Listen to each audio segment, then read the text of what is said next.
자, 일단 본격적으로 이야기하기 전에 요것만 좀 깔아두고 갈게요. 현재 우리 사회에서 쌀이 받는 취급보다는 생각보다 훨씬 더 많이 중요한 역할을 했을 것으로 보입니다.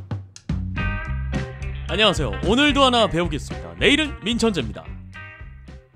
추석 기간 동안 오랜만에 정말 긴 휴식을 보내면서 영화도 정말 많이 봤거든요.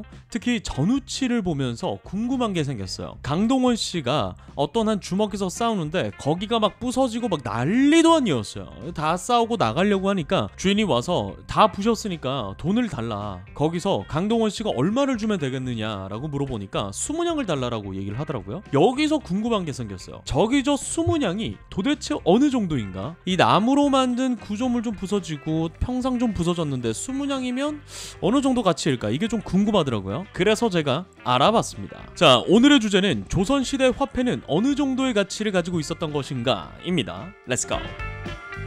자, 일단 조선시대는 무엇으로 주로 거래를 했느냐? 바로 쌀과 은, 면포를 가지고 주로 거래를 했습니다. 이 쌀과 면포는 일상에서 주로 활용이 됐고, 은은 고액 거래나 나라 간의 거래를 할 때 주로 활용을 했던 겁니다. 자, 그럼 조선시대에는 화폐, 즉 돈이 없었느냐? 아닙니다. 다양한 화폐가 존재를 했어요. 화폐를 만들기 위해서 정말 많은 왕들이 노력을 했는데 대부분이 실패를 했죠. 그런데 딱 하나의 화폐가 오랜 기간 이 시장에서 활발하게 활용이 됐습니다. 바로 1633년 인조 11년에 주조하기 시작해서 1678년 숙종 4년부터 유통되기 시작한 상평통보입니다.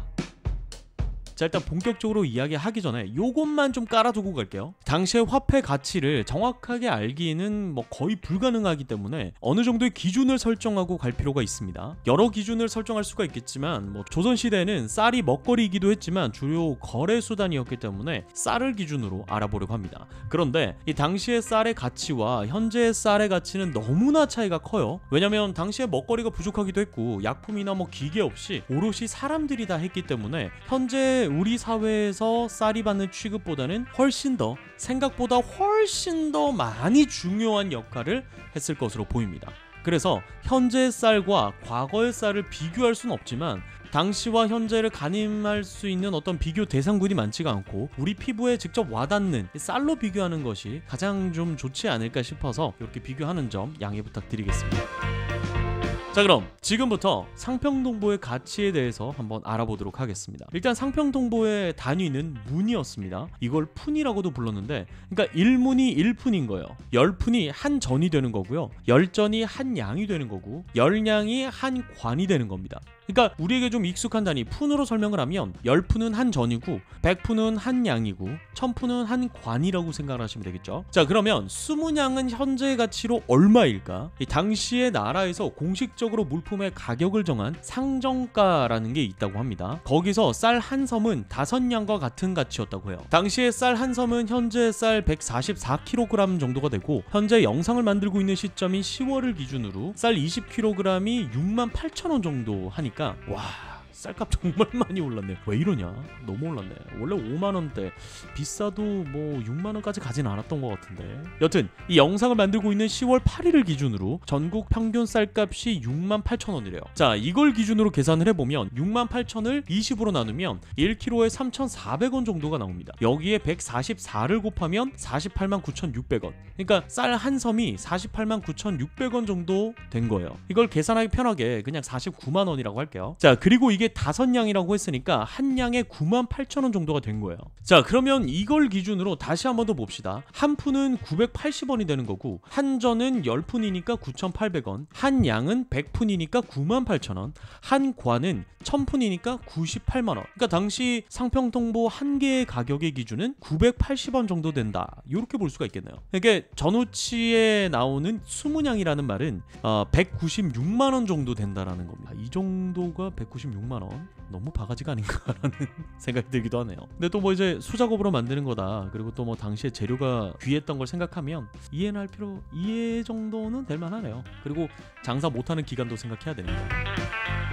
자, 그런데 여기서 하나 더, 상평통보도 그냥 만들어진 게 아니라는 걸 여러분 알고 계신가요? 상평은 늘 고르게 한다는 뜻을 가지고 있고, 통보는 널리 통하게 하는 보물이라는 뜻이라고 합니다. 이 당시 상평통보는 상평창에서 발행을 했는데, 이 당시 상평창은 곡식 가격이 급등을 하면 민가의 곡식을 풀고 내려가면 다시 곡식을 걷어들이는 방식으로 물가의 안정화를 목적으로 만들어진 기관이라고 합니다. 그래서 물가 안정화를 화폐로 이뤄내겠다라는 목표로 상평청에서 발행한 것이 바로 상평통보인 것이죠. 그런데 이게 생긴 게 가운데 네모난 구멍이랑 동그란 형태로 생겼잖아요. 그리고 위아래 양옆으로 글자가 있지 않습니까? 자, 먼저 둥근 형태는 하늘을 뜻했고 네모난 구멍은 땅을 뜻했다고 합니다. 그래서 세상의 이치를 화폐 속에 담았다라는 의미로 중국 화폐부터 이어진 전통 같은 모양이었다고 합니다. 그리고 이 모양의 현실적인 이유로는 구멍을 내야 끈에 묶어 다니기 편했고, 또 중심에 구멍을 내야 재료를 아끼고, 또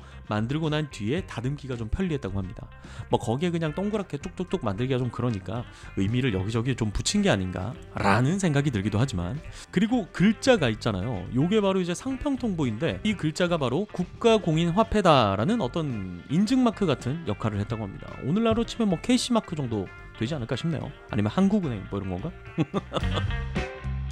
자, 그런데 여기서 하나 더, 조선시대 화폐가 상평통보밖에 없었느냐? 아닙니다. 이 외에도 정말 다양한 화폐들이 있었어요. 일단 가장 먼저 만들어진 화폐는 태조가 만든 저화입니다. 일단 이 화폐는 실패를 했어요. 뭐 여러 가지 이유가 있는데, 특히 이제 저화는 당나무 껍질로 만든 지폐였거든요. 그래서 물에 쉽게 젖기도 하고 찢어지기도 해서 보관이 너무 어려웠던 문제점이 있어요. 갖고 있더라도 훼손이 금방 되니까 재가치를 하지 못하는 경우가 정말 많았다고 합니다. 그리고 무엇보다 위조가 너무 쉬웠대요. 위조 지폐가 막 시장에 풀리기 시작하니까 당연히 백성들은 불신이 커졌겠죠. 그래서 저화보다는 쌀이나 은, 배로 주로 거래를 했다고 합니다. 그러니까 물물 교환을 한 거죠. 그리고 저화를 보조하기 위해서 1423년 세종 5년부터 조선통보라는 것을 주조하기 시작해요. 조선통보는 중국에서 화폐 제도가 성공적으로 돌아가는 걸 보고 벤치마킹한 거라고 합니다. 이게 우리나라 최초의 주화였어요. 이걸 통용하기 위해서 엄청난 노력을 많이 했다고 합니다. 당시 조선통보를 구리로 만들었는데, 이 구리를 전국에서 수급해오기 위해서 정말 많은 노력을 했대요. 그래서 열심히 만들어서 막 시장에 푸는데 백성들은 주화를 쓰는 것이 익숙하지 않다 보니까 이게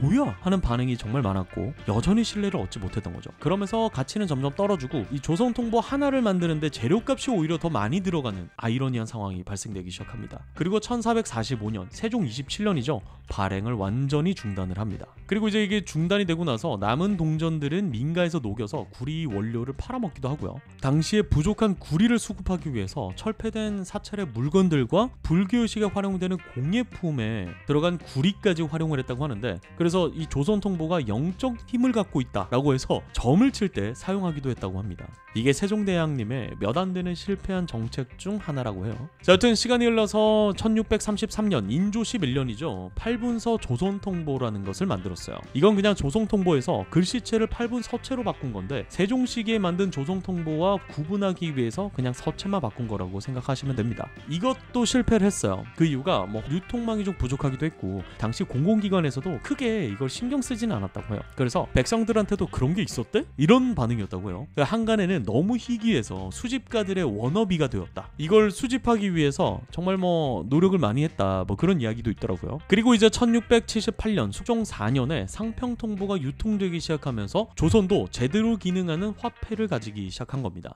상평통보가 성공할 수 있었던 여러 가지 이유가 있었지만, 다른 화폐와의 가장 큰 차이점이 뭐냐면 세금을 걷거나 임금을 지급할 때 상평통보를 적극 활용했다고 합니다. 물론 상평통보만 지급한 건 아니지만 나라에서 상평통보를 공식적으로 활용하기 시작하면서 유통이 잘 되기도 했고 신뢰도가 올라가기 시작한 거예요. 그 전까지는 화폐는 만들었지만 주로 세금과 임금 지급은 쌀이나 은, 배로 했기 때문에 화폐에 대한 신뢰도가 특히 뭐 이렇게 생기긴 어려웠고 활용도가 크게 없었다고 해요. 그렇게 성공적으로 잘 되나 싶었는데 철종 시기에 들어서 과잉주조를 해버려요. 그 화폐 가치가 하락해버리죠. 그러니까 이제 인플레이션이 온 거죠. 거기에 고종 시기에 당백전을 만들면서 활용 점정을 찍습니다. 당백전은 상평통보 100푼 정도의 가치를 기준으로 잡았는데 실제로 시장에서는 5에서 6푼 정도의 가치를 했다고 합니다. 거의 뭐 가짜 돈이라고 취급을 받았던 거죠. 상평통보를 막 20개, 30개씩 들고 다니기가 너무 번거롭고 무거우니까 일상에서 좀 많이 활용되는 금액의 화폐 화폐를 좀 만들자라는 의견으로 만든 건데,